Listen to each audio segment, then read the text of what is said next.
Hey YouTube, Dan here from EAPFilmsOfficial, and today we're going to be talking about my last ever video on YouTube in this very room. Because as of today, I will be moving out of this office space into my brand new YouTube studio, which I'm really excited to show you. But first, I realised that over the years of doing these YouTube videos, you've only ever seen this background. You've kind of seen bits maybe, but you've never really had a bit of a tour of this very room. So let's move on to the other camera. Oh yes. So I have got, as you can see, a really wide angle lens. I'm not even sure. It's a 7.5mm for you tech geeks out there. As you can see, this is my current setup. This is where I do my reaction videos. My desk is tidy for today. But yeah, this is generally my setup. I just have a computer here and I've got two speakers, my subwoofer, and as you can see, my camera just here where I do my reaction videos. So this is really my setup.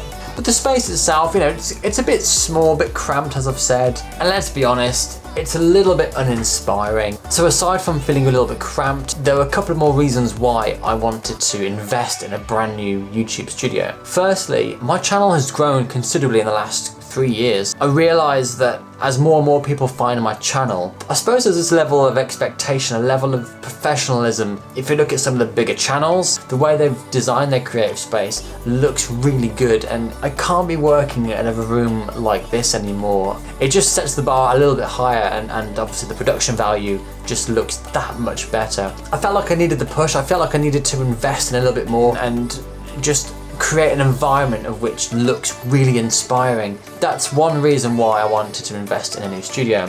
The other reason is, as I've learned over the last 3 years, my videos tend to get in front of some very interesting people. When they view my video, I don't want them looking at this stuff.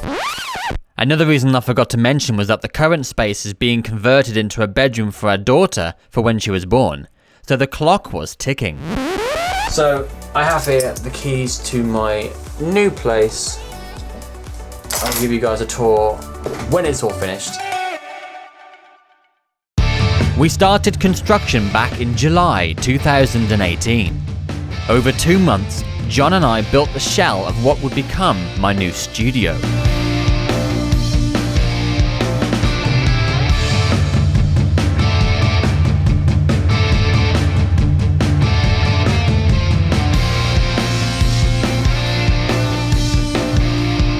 The winter months saw us fitting the insulation, windows, outer cladding,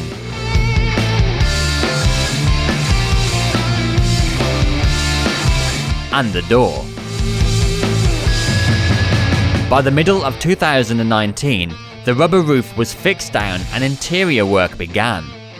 The next few months saw the interior get plasterboarded, plastered, and painted. The latter quarter saw the pallet wall being put up, framework to my storeroom, and the floor being laid. Heating and lighting was welcomed in the colder, darker month of December.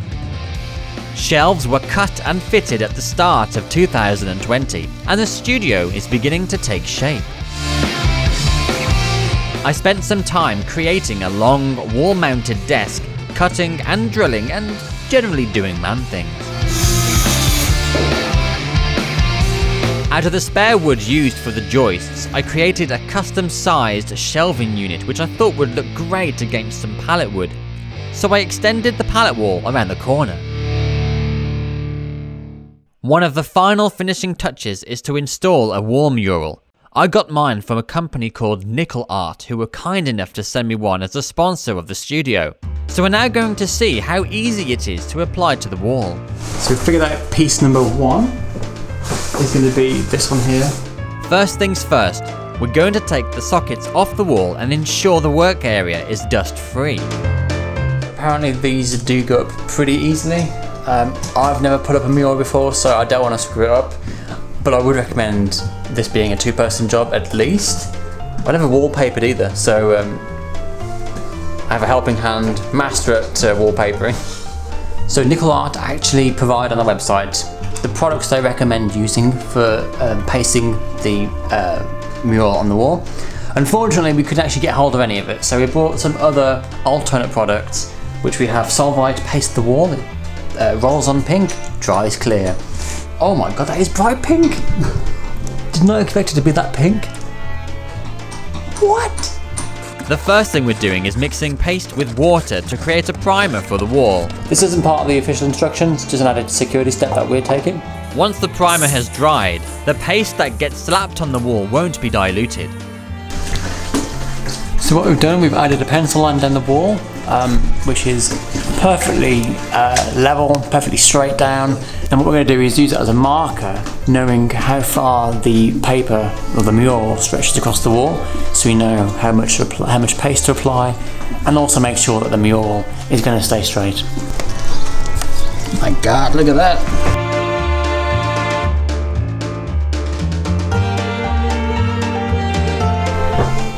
Step one, done. And it's coming up to lunchtime, and I think we deserve a bit of a break, so.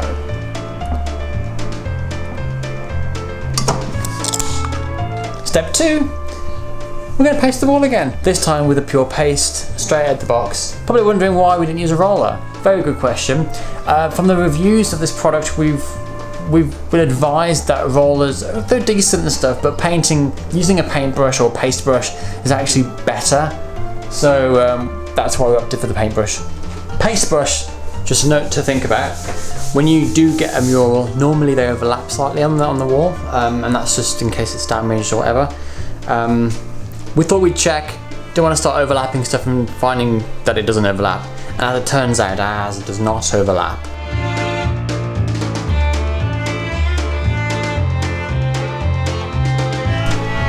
Well, we're 2/3 the way in. Gotta say though, it's looking pretty good. The quality of the print's really decent. The roll feels good quality. How does this compare to actual wallpaper? It is slightly more difficult. Why? Well, it's the size of it actually. The width of it. Normal wallpaper is half the width and it's easier to work with.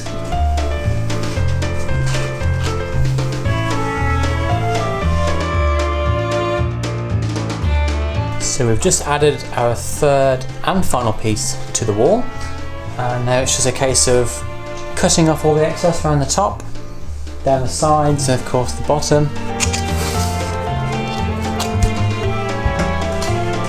So this is the finished mural on the wall. I want to give another shout out to my sponsors, Nickel Art, for providing this wonderful mural. This is actually stock photo from Adobe. It does include a lot of people in there, so I photoshopped everyone out because I want to see people on my wall. So I've got this beautiful background of the Blue Lagoon from Iceland. So yeah, thank you so much for Nickel Art. I'm really sorry that it's taken best part of a year to get it done for you. At the time I ordered this, I was still building this studio, and we ran into a few technical hitches now and again. Waiting for suppliers, and of course with lockdown nothing's been open for a long while, so I've been struggling to get it done. So finally able to get this up now, and I'm really happy with it. I think it looks great. I think it really helps transform the room. It kind of feels like you're there. Once the mural was installed, the final piece of this jigsaw was to sound treat the room. I now present the finished studio of EAP Films Official.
So welcome to my brand new YouTube studio. A lot of you might have already seen this if you've seen some of my reaction videos in 2020, so the surprise element has been lost a little bit. I was trying to hold out as much as I could so that this video was released first, then I can start doing reaction videos with this new setup. But I knew it was still going to take some time to complete the studio, and you guys want reactions, I want to keep giving you reactions, so I had to just bite the bullet and just continue doing them with the new setup. But again, you've only ever seen what's sort of behind me here, which is basically the palette wall. I'm still not 100% there with the studio just yet. As you can see, there's some cables here, which I've bought like a cable container, which will have all the cables inside and look really clean from the outside. So that's still, I bought it like a couple of weeks ago, so I'm still waiting for delivery on that. But when that's delivered, I can hide all the cables. So as you know, my older reaction videos, I had like a clip-on microphone, which went straight into the camera. Now I have this Rode NT2A microphone, which you probably see a lot of singers use as well. I bought this, it was quite expensive. I could have got away with, you know, any other mic, I guess, but I wanted something that had good quality sound. Not just for doing reaction videos, but for doing voiceovers, for work projects, my live streams, things like that. And of course, during the pandemic, for my own work, you know, I do a lot of Microsoft Teams calls or Zoom or Hangouts, so, you know, getting good audio is important anyway. The microphone itself is actually hooked up to this interface, which is hooked into my computer. The interface has a couple of plugins, so you can have like musical instruments or multiple microphones, and knobs here, knobs here to adjust volumes and you know, help mix live sound. I have a light, as you can see here, which gives me a bit of a backlight when I do my reactions. In fact, I'll show you with it off. So that's how it looks, quite dark. It's not too bad, but it's not great either. So that just lights up this side of my face better. And I have a light here, which you can just about see in the frame, which gives me my front light. Got a couple of speakers here and my subwoofer here, which gives me, you know, the sound that I need for when I'm editing. And of course, doing my reaction videos, I have headphones here.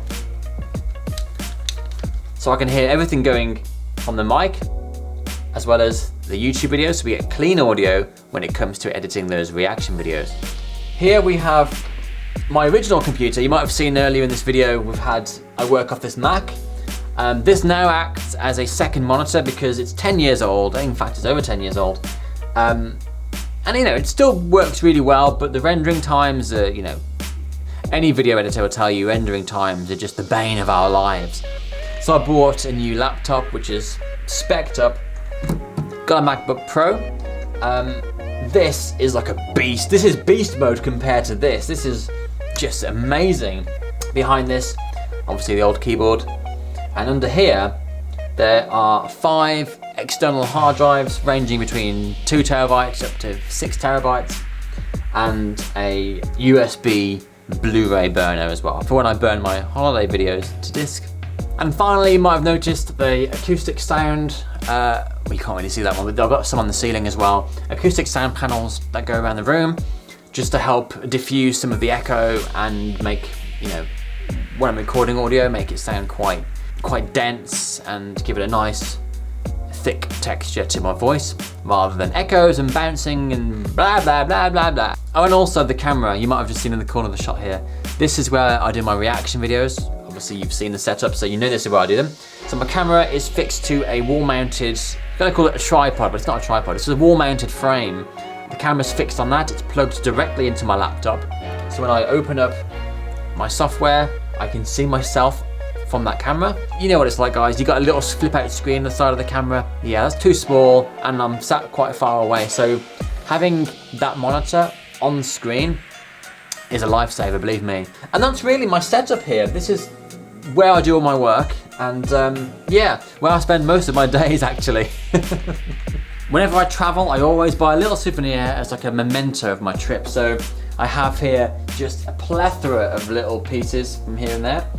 So along with that, a lot of the gifts that you have been so generous to buy for me, is on this shelf mostly. I have key rings, I have jeepneys, I have my collection of Regine albums, I have mugs, photos, letters that I keep from you guys.